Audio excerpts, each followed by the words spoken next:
Hello students, आप सभी को सुप्रभात, गुड मॉर्निंग, नमस्कार। बच्चों, चौहान एकेडमी खंडवा में आप सभी का स्वागत है। स्टूडेंट्स, चौहान एकेडमी खंडवा के यूट्यूब चैनल पर प्रतिदिन शाम को 8 बजे 12th अकाउंटेंसी की लाइव क्लास होती है। सत्र 2021-22 मतलब गत वर्ष भी साल भर हमारे यहाँ क्लासेस चली और कई बच्चों ने इसमें ज्वाइन होकर के अच्छे नंबर से पास हुए। इस वर्ष भी 1 जून से चौहान एकेडमी खंडवा पर लाइव क्लास स्टार्ट हो चुकी है। 12th अकाउंटेंसी की एवरीडे नाइट को 8 बजे क्लास हमारी रहती है और मॉर्निंग में बिजनेस स्टडी की क्लास 8 बजे होती है। तो जितने भी बच्चे, जो भी बच्चा कोचिंग नहीं जा सकता, ट्यूशन नहीं कर सकता, वो बच्चा हमारे पास फ्री में आकर के पढ़ सकता है। बच्चों, एमपी बोर्ड का जितना भी सिलेबस है, माध्यमिक शिक्षा मंडल मध्य प्रदेश भोपाल के ब्लूप्रिंट के अकॉर्डिंग पूरी तैयारी करवाई जाती है। चौहान एकेडमी खंडवा का प्ले स्टोर पर ऐप भी है, आप उसको डाउनलोड करके 12th अकाउंटेंसी और बिजनेस स्टडी का के जो क्वेश्चन आंसर है, वो क्वेश्चन आंसर का पीडीएफ भी आप ले सकते हैं। तो जल्दी करिए, हमारी जो क्लासेस स्टार्ट हो चुकी है, एक एक यूनिट समाप्त होने वाली है। इसलिए आप जितने अधिक बच्चे हमारे साथ जुड़ेंगे उतना ज़्यादा मजा आएगा। ठीक है, तो आज हमारी जो क्लास है वो है बिजनेस स्टडी की। बच्चों, इसके पहले वाली जो क्लासेस थी, उन क्लासेस में मैंने आप लोगों को बिजनेस स्टडी की जो पहली यूनिट है, प्रबंध की प्रकृति और महत्व, तो प्रबंध किसे कहते हैं, उसकी क्या अवधारणा है, उसकी परिभाषा, विशेषता, उसका उद्देश्य और महत्व, इन बातों पर हम चर्चा कर चुके हैं और मैं इसको एक्सप्लेन कर चुका हूं। और एक्सप्लेन भी मैं आपको सीधे क्वेश्चन आंसर के माध्यम से, कि जो क्वेश्चन आंसर आप परीक्षा में लिखने वाले हो, जो क्वेश्चन आएगा परीक्षा में और उसका उत्तर किस प्रकार से लिखा जाएगा, उसी माध्यम से उसको एक्सप्लेन कर रहा हूं। आपको अलग से पढ़ने की कोई जरूरत नहीं है, सीधा सीधा आप इन्हीं आंसरों को, आप जिसको आप सुन रहे हैं उसी को आप याद करके एग्जाम में लिख सकते हैं। ठीक है, इसी का पीडीएफ आपको चौहान एकेडमी खंडवा का जो ऐप है प्ले स्टोर पर, वहां पर जा करके आप 12th अकाउंटेंसी का 100 रुपये का पीडीएफ है और बिजनेस स्टडी का भी 100 रुपये का पीडीएफ है, पूरे टोटल कोर्स का। तो आप उसको ले सकते हो और अपने नोट्स बना सकते हो। सारे इंपॉर्टेंट क्वेश्चन और जितने भी क्वेश्चन हैं, लास्ट ईयर के क्वेश्चन, बैंक के और नए क्वेश्चन, ये सारे मैंने उसमें शामिल किए हैं। इसके बाहर एक भी क्वेश्चन जाने वाला नहीं है। ठीक है, तो आप लोगों के लिए बहुत कुछ आसान किया है और आगे और करता रहूँगा। ठीक है, तो आज के हमारी क्लास का पहला क्वेश्चन जो हमारा है वो है, प्रबंध की प्रकृति की विवेचना कीजिए, अथवा प्रबंध कला भी है और विज्ञान भी है, समझिए। बच्चों, लास्ट ईयर और इसके भी पहले वाले बोर्ड एग्जाम के यदि आप पेपर उठा करके देखेंगे तो आपको ये क्वेश्चन सबसे ज्यादा इंपॉर्टेंट मिलेगा और है, प्रबंध की प्रकृति को समझिए, या प्रबंध कला है या विज्ञान है, इसको बताइए। ये क्वेश्चन बहुत वेरी आईएमपी क्वेश्चन है। देखिए, ऐसा का ऐसा इसको आपको याद करना है और लिखना भी है। प्रबंध एक ऐसा शब्द है जो अनेक अर्थों में प्रयोग किया जाता है। हम हमारे दैनिक जीवन काल में भी हम प्रबंध शब्द का उपयोग करते हैं। तो प्रबंध एक ऐसा शब्द है जो अनेक अर्थों में प्रयोग किया जाता है, उसके अनेक अर्थ निकलते हैं। विभिन्न विद्वानों ने प्रबंध की प्रकृति के संबंध में अलग अलग विचार प्रकट किए हैं। तो बहुत सारे प्रबंध शास्त्री हैं जिन्होंने प्रबंध को अलग अलग तरीके से उन्होंने उसकी अवधारणाएं दी है, उसकी प्रकृति को प्रकट किया है। अब प्रबंध की प्रकृति को निम्न रूपों में समझा जा सकता है। अब प्रबंध की प्रकृति को हम अलग अलग रूप में किस प्रकार से समझेंगे, एक तो कि प्रबंध विज्ञान है, दूसरी प्रकृति क्या है कि प्रबंध एक कला है, और तीसरी प्रकृति हम इसकी समझेंगे कि प्रबंध एक पेशा है। इसके तीन रूप हैं कि प्रबंध एक विज्ञान है, दूसरा प्रबंध एक कला है और तीसरा प्रबंध एक पेशा है। इन तीनों को हमें समझना है। अब पहला वाला पॉइंट आ रहा है कि प्रबंध विज्ञान और कला है। कुछ लोग प्रबंध को विज्ञान तो कुछ लोग इसे कला मानते हैं। तो कैसे हो सकता है विज्ञान भी और कला भी? समझ लेते हैं। प्रबंध कला है या विज्ञान या दोनों है? तो प्रबंध कला है, विज्ञान है कि ये विज्ञान भी है और कला भी है, दोनों है? इसे समझने के लिए हमें विज्ञान और कला के साथ इसकी तुलना करना पड़ेगा। पहले तो हमें विज्ञान को समझना पड़ेगा, कला को समझना पड़ेगा, फिर प्रबंध से इसकी तुलना करना पड़ेगी कि प्रबंध वास्तव में विज्ञान है कि कला है। तो किसी के समान यदि तुलना करना हो कि जैसे हम कहीं बोलते हैं ना कि ये लड़का या ये वो हीरो के जैसा दिखाई देता है, तो पहले वो उस हीरो को आपको देखना पड़ेगा कि उसका चेहरा ऐसा है, उसके बाल ऐसे हैं, फिर उसको उससे तुलना करना पड़ेगी। इसी प्रकार से प्रबंध विज्ञान है तो पहले तो हमें विज्ञान को समझना पड़ेगा। प्रबंध कला है तो हमें पहले कला को समझना पड़ेगा, उसके बाद हम प्रबंध की तुलना उससे कर सकते हैं। तो विज्ञान क्या है? चलिए, प्रबंध एक विज्ञान है। कैसे विज्ञान है भाई साहब? विज्ञान किसे कहते हैं? व्यवस्थित ज्ञान को विज्ञान कहा जाता है, या किसी भी विषय के क्रमबद्ध ज्ञान को, क्रमबद्ध अध्ययन को विज्ञान कहा जाता है।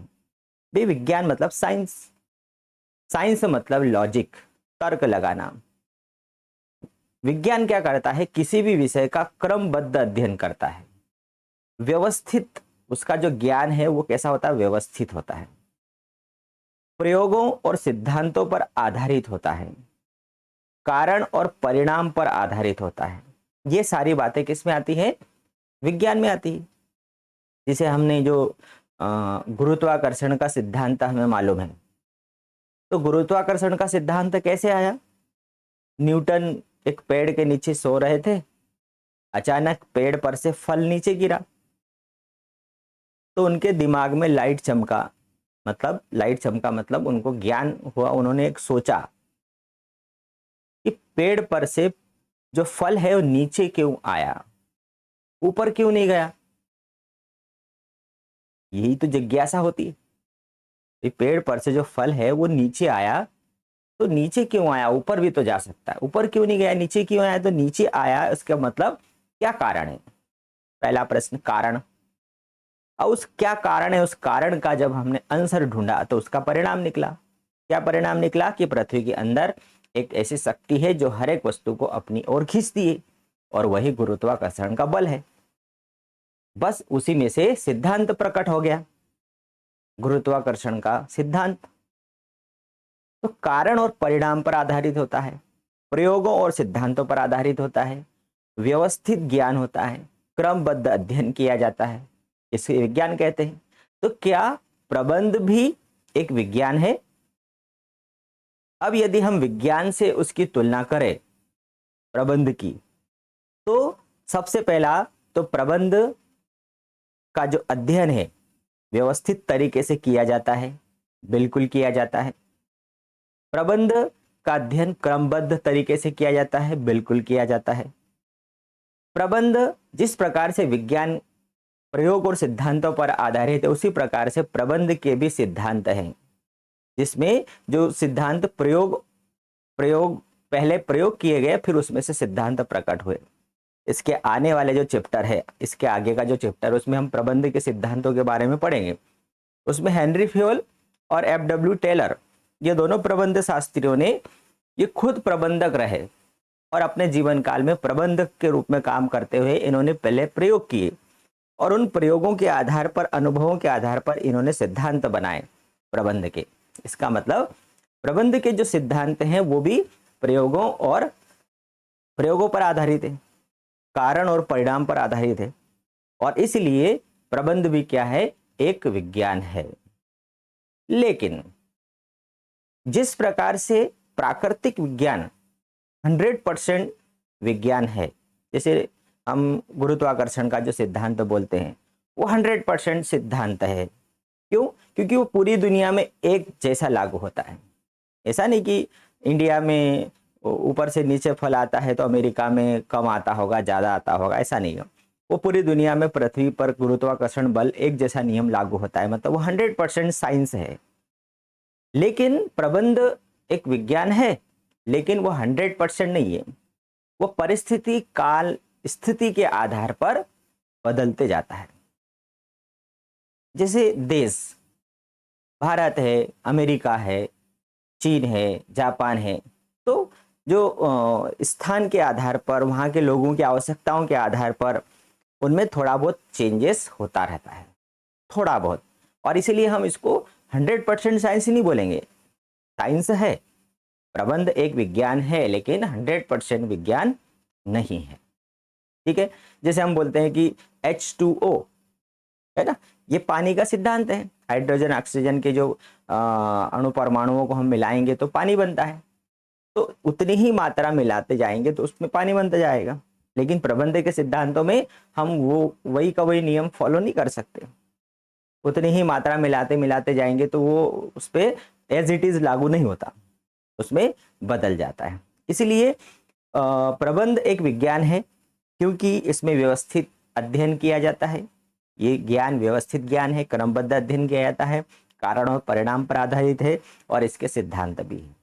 ठीक है, दूसरी बात आ जाती है, प्रबंध एक कला है। कला मतलब आर्ट। आर्ट मतलब किसी भी काम को करने का सर्वोत्तम ढंग, सर्वोत्तम तरीका।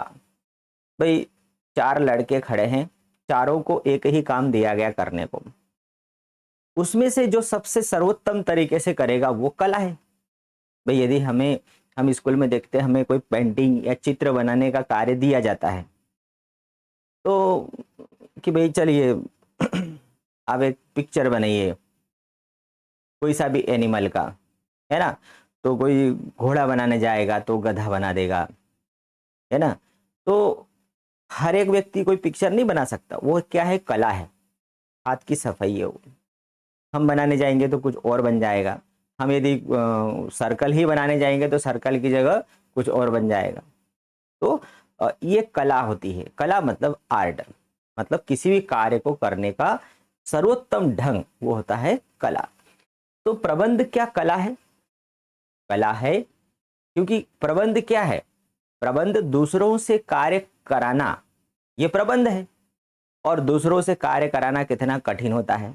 जो बुद्धिमान व्यक्ति होगा, जो योग्य व्यक्ति होगा, अनुभवी व्यक्ति होगा, वही व्यक्ति दूसरों से कार्य करा सकता है। भाई दूसरों से कार्य कराना जो कलाबाज होगा वही करवा सकता है। और इसीलिए प्रबंध तो कला है। किसी कार्य को करने की सर्वोत्तम विधि या कार्य को कुशलता से करना कला कहलाता है। प्रबंध का आधारभूत सिद्धांत है दूसरों से काम कराना, दूसरों से काम कराना और दूसरों से के साथ मिलकर काम करना, दूसरों को संतुष्ट रखते हुए श्रम से उसकी अधिकतम क्षमता तक कार्य करा लेना। दूसरों को संतुष्ट रखते हुए मतलब जो कर्मचारी है उनको संतुष्ट भी रखना और उनकी क्षमता का संपूर्ण उपयोग करना।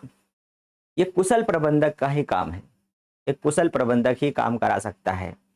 यह एक ऐसी कला है जो अनुभव तथा अभ्यास से ही आती है। जो अनुभवी होगा, एक्सपीरियंस, कई बार हम देखते हैं ना कि जो कंपनियां एक्सपीरियंस होल्डर को पहले प्राथमिकता देती है, क्यों? उसको अनुभव है काम करने का। भाई किताबी ज्ञान नहीं, अनुभव ज्यादा काम करता है, तो वो अनुभव से आती है। इस प्रकार प्रबंध को निर्विवाद रूप से कला की श्रेणी में रखा जा सकता है। ठीक है, तो प्रबंध विज्ञान भी है, पहला प्रश्न सॉल्व हो गया। प्रबंध एक कला है, बिल्कुल ये भी सॉल्व हो गया। इस आधार पर हम बोल सकते हैं कि प्रबंध कला भी है और विज्ञान भी है। तीसरी बात आ जाती है कि प्रबंध एक पेशा है, प्रबंध एक प्रोफेशन है। प्रोफेशन या पेशा मतलब जैसे डॉक्टर, वकील, इंजीनियर, ये एक पेशेवर व्यक्ति हैं, पेशेवर लोग हैं। तो इनकी क्या विशेषता है? सबसे पहला, इनका जो ज्ञान होता है विशिष्ट ज्ञान होता है। भाई डॉक्टर का जो ज्ञान है वो हर कोई वो प्राप्त नहीं कर सकता, विशिष्ट ज्ञान है। वकील का ज्ञान स्पेशल ज्ञान है, इंजीनियर का ज्ञान स्पेशल ज्ञान है। दूसरा, इसमें प्रशिक्षण की आवश्यकता होती है। बिना प्रशिक्षण का कोई डॉक्टर नहीं बन सकता, बिना प्रशिक्षण का कोई वकील नहीं बन सकता, बिना प्रशिक्षण का कोई इंजीनियर नहीं बन सकता। केवल आप किताब पढ़ के इंजेक्शन ऐसा ऐसा लगाया जाता है, तो आप किताब पढ़ के इंजेक्शन लगाना नहीं सीख सकते। आप किताब पढ़ के इंजीनियर नहीं बन सकते। आपने देख लिया कि ईंटों को ऐसा जोड़ा जाता है, एक ईंट फिर मसाला रखा, दूसरे ईंट फिर मसाला रखा, तीसरी ईंट, तो आपने देख लिया, किताब में पढ़ लिया। जब आप दीवार बनाने जाओगे, मकान बनाने जाओगे, जब आप दीवार बनाओगे ईंट से, तो आपकी जो दीवार है वो ऐसी जाने के बजाय ऐसी जाएगी। किताबी ज्ञान से कुछ नहीं होता, उसके साथ में प्रशिक्षण जरूरी है। तो विशिष्ट ज्ञान होना जरूरी है, दूसरा उसमें प्रशिक्षण जरूरी है, और तीसरी बात आती है इसके अंदर एक आचार संहिता। जितने भी डॉक्टर है उनकी नेशनल लेवल पर एक काउंसिल होती है, उनके कुछ रूल्स होते हैं, उन रूल्स को सभी को फॉलो करना पड़ता है, पालन करना पड़ता है। जितने भी वकील है उनका नेशनल लेवल पर एक काउंसिल है, उनके कुछ नियम होते हैं, उनको उन्हें पालन करना पड़ता है। इंजीनियरों को भी एक काउंसिल है। तो ये जो तीन बातें जो मैंने बताई, एक विशिष्ट ज्ञान, प्रशिक्षण, और तीसरा क्या है